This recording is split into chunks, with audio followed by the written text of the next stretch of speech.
Kannur കാടാമ്പള്ളി വള്ളുവൻകടവിൽ ward committee രൂപീകരിച്ചതിന്റെ പേരിൽ BJP. പ്രവർത്തകരെ ആക്രമിച്ച് CPM. ബി.ജെ.പി. പ്രവർത്തകനായ ഷെർലിക്ക് പരിക്കേറ്റു. SFI നേതാവ് യദു കൃഷ്ണയുടെ നേതൃത്വത്തിലായിരുന്നു ആക്രമണം. പരിക്കേറ്റ ഷെർലി കണ്ണൂർ ജില്ലാ ആശുപത്രിയിൽ ചികിത്സയിലാണ്. വിവരങ്ങൾ മിഥുൻ പിള്ള നൽകും. മിഥുൻ, ഈ തെരഞ്ഞെടുപ്പിലേക്ക് കേരളം കടക്കുകയാണ്. പ്രത്യേകിച്ച് തദ്ദേശ തെരഞ്ഞെടുപ്പാണ് നടക്കാൻ പോകുന്നത്. ബി.ജെ.പി.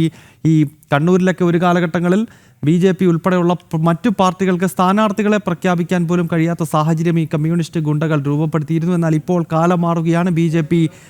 എല്ലാ ബൂത്തുകളിലും വാർഡുകളിലും സ്ഥാനാർത്ഥികളെ നിർത്തുന്നു. ഇതാണോ ഇപ്പോഴത്തെ അസഹിഷ്ണുതയ്ക്ക് കാരണമായിരിക്കുന്നത്?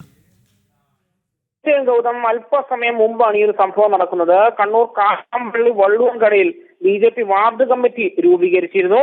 മാത്രമല്ല, ഈ ബി.ജെ.പി. പ്രവർത്തകനായ ഷെർലിയെ അവിടെ സ്ഥാനാർത്ഥിയായിട്ട് നിശ്ചയിക്കാനും തീരുമാനിച്ചിരുന്നു. അതായത് ചിറക്കൽ പഞ്ചായത്തിലെ 7ാം വാർഡിൽ ഷെർലിയെ സ്ഥാനാർത്ഥിയായി നിശ്ചയിക്കാൻ തീരുമാനിക്കുകയും ചെയ്തിരുന്നു.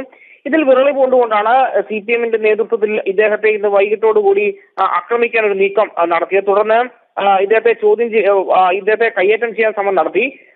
തൊട്ടു പിന്നാലെയാണ് SFI ജില്ലാ നേതാവ് യദുകൃഷ്ണയുടെ നേതൃത്വത്തിൽ ഇദ്ദേഹത്തെ ആക്രമിച്ചത്.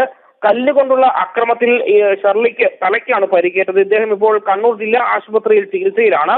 ഈ CPM-ന് ശക്തി ഉള്ള സ്ഥലങ്ങളിലൊക്കെ ബി.ജെ.പി. വാർഡ് കമ്മിറ്റികൾ രൂപീകരിക്കുകയും കൃത്യമായി പ്രവർത്തനം നടത്തുകയും തുടങ്ങിയതിൽ വിരളി പൂണ്ടുകൊണ്ടാണ് CPM ഇത്തരത്തിലൊരു അക്രമം അഴിച്ചുവിട്ടിരിക്കുന്നത്. ഈ അക്രമത്തിലൂടെ തങ്ങളുടെ പ്രവർത്തനത്തെ പിന്നോട്ടടിക്കാൻ സാധിക്കില്ല എന്ന് തന്നെയാണ് ബി.ജെ.പി. നേതൃത്വം അല്പസമയം മുമ്പ് വ്യക്തമാക്കിയത്. പ്രവർത്തനവുമായി മുന്നോട്ട് പോകും.